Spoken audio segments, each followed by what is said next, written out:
Autodesk Inventor 2023 has new and updated interoperability with Fusion 360. These workflows allow you to connect Inventor parts and assemblies directly to Fusion 360 for collaboration and additional workflows. Simply navigate to the Fusion 360 tab and select from Generative Design, Simulation, Manufacturing, and Design workflows. When working with larger assemblies, choose only the components you want to send to Fusion 360.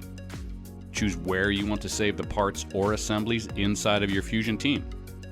A new browser node inside of Autodesk Inventor keeps track of all of your Fusion 360 exports.